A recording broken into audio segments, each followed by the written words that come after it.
Night settled heavy over Chicago's River North, and inside the Obsidian, where alliances were bought with wine instead of ink, Claire Rossi moved between tables like a shadow no one bothered to notice. But at table 6 something was wrong.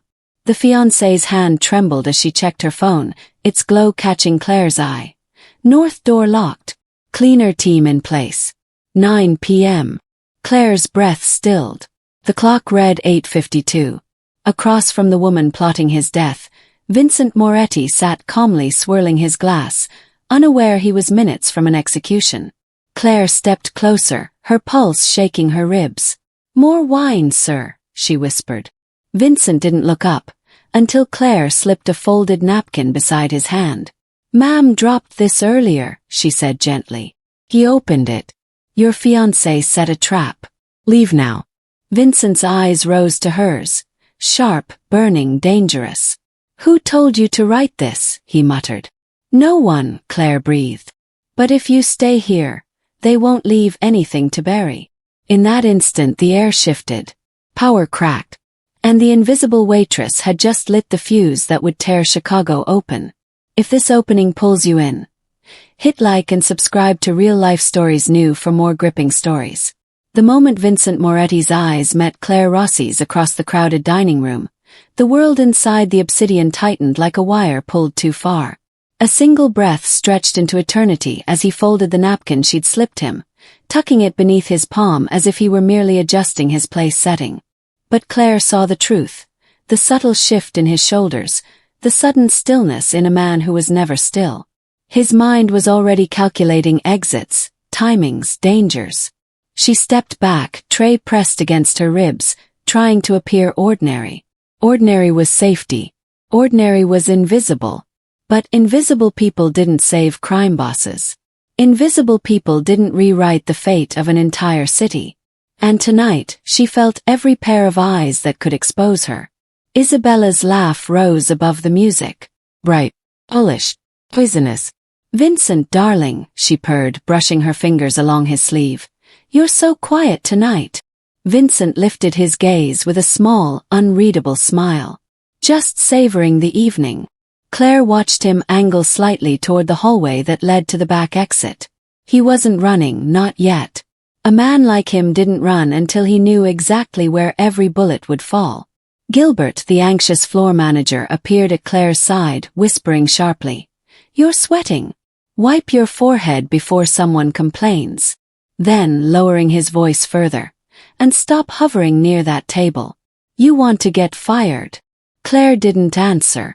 Her attention locked on the clock again. 8:56 p.m.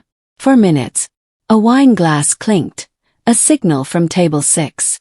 Isabella lifted her hand in a graceful gesture demanding service. Claire forced herself forward. "Another bottle of the Margot," Isabella said. "And be quick about it. Your stalling is noticeable." Claire kept her voice steady. "Yes, ma'am." As she turned away, she heard Vincent say quietly, "She's not stalling. He's careful. There's a difference." Isabella's smile flickered. That tiny crack told Claire everything. The fiancé expected Vincent to be dead already. He was supposed to be oblivious, compliant, blind. Instead he was watching. And now, so were the men hidden behind the kitchen door. Claire moved to the bar, gripping the counter until her knuckles whitened. The bartender slid a bottle toward her. "You okay?" he muttered. "You look like you saw a ghost." "Something worse," she whispered. When she returned to the table, Vincent lifted his glass for a refill. As she poured, he murmured under the sound of the violinist tuning on stage. "Which door?" She didn't look at him, didn't risk even a nod. But she angled the bottle slightly toward the north hallway before pulling back. Vincent's eyes narrowed. He tapped the glass once. Message received. And then everything unraveled at once. The kitchen doors slammed open. The cleaner team, tactical gear, suppressed weapons, fanned out with mechanical precision. Guests screamed as the first burst of gunfire tore through the chandeliers overhead, raining glass across the marble floor. Gilbert dove under a table, crying for help. Staff scattered. The violinist fled mid-note. But Claire didn't move. She couldn't. Not when one of the gunmen lifted his weapon directly at her. She wasn't the target, but she was the witness. Disposable. Down! Vincent roared. He lunged from his chair, flipping the heavy oak table with impossible speed. The impact slammed Claire backward, knocking the tray from her grasp. Bullets shredded the space where she'd been standing. Move! Vincent grabbed her wrist, pulling her behind the barricade. But my job, the words spilled out uselessly, absurd in the chaos. You won't have a job if you're dead. Marco, the underboss loyal only by paycheck, shouted from behind the bar. Boss! The exits are blocked. I know, Vincent snapped. Plan B. Claire pressed her back against the overturned table, heart hammering. Plan B, she choked. Vincent met her eyes. Stay behind me. He rose, firing 2 precise shots. A gunman crashed to the floor. Marco laid down cover fire while patrons scrambled out of the line of fire. Vincent yanked Claire into a crouched run. They darted past shattered bottles, ruined plates, screaming diners. This way, she gasped. Service elevator. How do you know where? I work here, she said sharply. Another round slammed into the wall above them, showering dust onto Vincent's dark hair. Point taken, he muttered. They reached the pantry. Claire swiped her access card, fingers trembling. The lock blinked red, green. They dove inside as gunfire tore into the steel door. The elevator groaned open. Vincent shoved her inside first, keeping his pistol trained on the hallway. When the doors slid shut, silence wrapped around them, thick, oppressive. Claire's breath shook. Vincent finally looked at her fully, studying the fear etched into her face. You saved my life, he said quietly, a truth neither of them could ignore. And you saved mine, she whispered. The elevator rattled downward. Why warn me, he asked. Claire swallowed hard. Because no one else would. When the doors opened into the underground loading bay, Vincent stepped out cautiously. My car. They'll expect that, Claire interrupted. My car's in the employee lot. And what kind of car is it? He asked warily. A 2008 Civic. Vincent stared as if she'd told him they'd be escaping on a unicycle. Fantastic. They sprinted across the lot. Claire fumbled the keys. The engine coughed twice before roaring to life. Gunmen burst through the loading dock door. Go! Vincent barked. Claire slammed her foot down. The Civic lurched awkwardly, fishtailing out of the lot. What's the plan? She shouted. First, survive. Vincent wiped blood from his shoulder. She hadn't noticed he'd been hit. Then, make them regret leaving me alive. They didn't go far. Only 10 minutes west, into a run-down neighborhood where streetlights flickered and no one trusted the police enough to call them. Claire pulled into the back lot of a boarded-up laundromat. Vincent groaned, pressing a hand to his wound. We need a place to regroup. Claire shook her head. We need you not to bleed out. Is that concern I hear? He teased weakly. It's survival, she said. If you die, they'll assume I helped. And I'm not dying for someone else's war. Vincent smirked. Fair. She tore open her glove compartment. I have bandages. And painkillers. You planning to operate on me, doctor? No, she snapped. I'm planning to keep you alive until someone who knows what they're doing can. He watched her work, fast, focused, hands steady despite the chaos.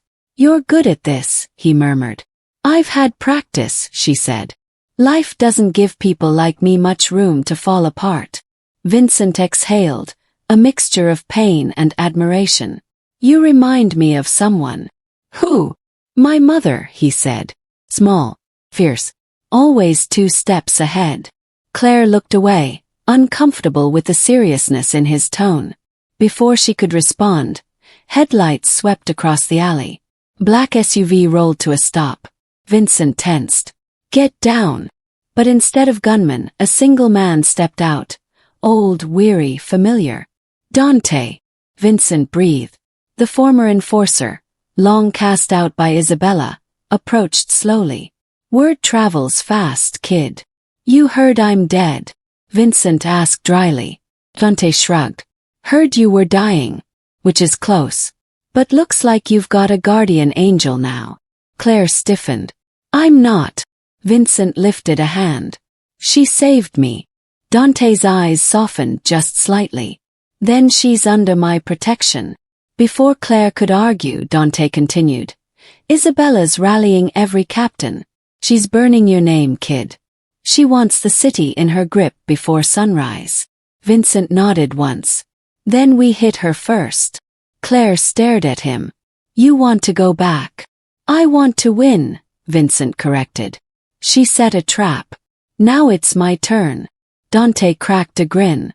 "I've got a place to regroup. Follow me." The safe house was an old boiler factory on the far edge of the river. Rusted steel towers loomed overhead, hiding them from curious eyes. Inside, a handful of loyal men waited. Hard faces, tired eyes, but still loyal to Vincent rather than Isabella. They listened as Vincent laid out the betrayal. Claire stayed near the wall, arms folded. She didn't belong in this world. Didn't want to. But Vincent kept glancing back, as if he needed to know she was still there. Finally, Dante asked, "What's the plan?" Vincent nodded toward Claire. "She's the plan." Claire blinked. "Excuse me. You know the staff hallways," Vincent explained. "You know the obsidian. And Isabella's habits. You can help us predict her moves." Claire shook her head. "I'm not a soldier." "No," he agreed softly. "You're smarter." Dante chuckled. "Kid's right." For the first time, Claire felt something unfamiliar. Agency. Power. Not the violent kind these men wielded, but the kind born of not being invisible. She inhaled deeply. "Fine. We'll help. But only if you promise no civilians get hurt." Vincent held her gaze. "Done." Hours later, the showdown arrived like thunder. Isabella gathered her mercenaries at the waterfront, a shipment arriving that would cement her new rule. She laughed, confident, until the port lights went out, until the cranes froze mid-motion, until a lone figure stepped from the shadows. "Vincent." "Miss me," he called out.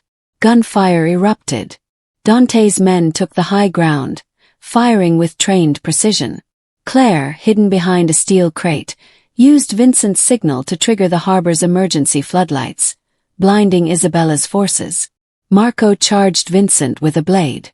Vincent sidestepped, twisting his arm until bone cracked. Marco's scream echoed across the water before he plunged into the river below. Isabella ran for her armored car. But Claire stepped into her path, remote in hand. "Going somewhere." Isabella snarled. "Ooh." The waitress. "You ruined everything." "No," Claire said calmly. "I just told the truth." Isabella raised her gun. Single shot rang out. Her weapon fell first.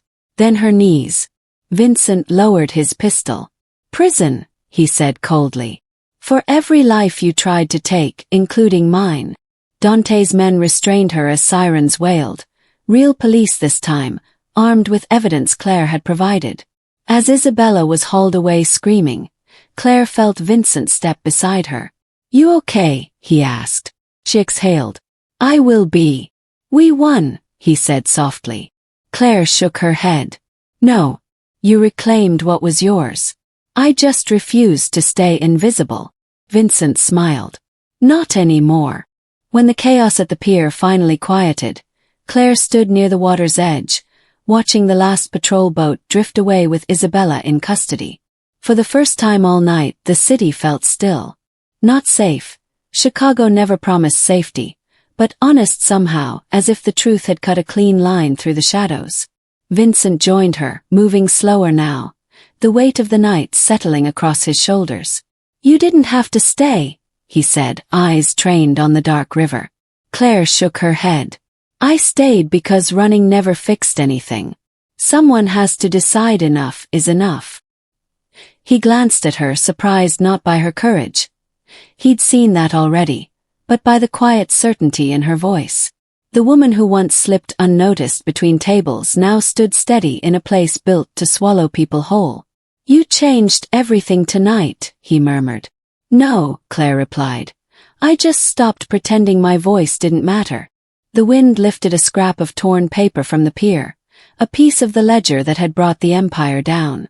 It fluttered past them, catching the glow of the street lamp before drifting into the river, carried away like the last trace of a lie. Claire watched it disappear, feeling something unspoken shift inside her. Not victory, not triumph, just a beginning she'd never thought she'd earn. If this story moved you, please like, share, and support Canada's Heartfelt Tales by subscribing. Your support helps us bring more powerful stories to life.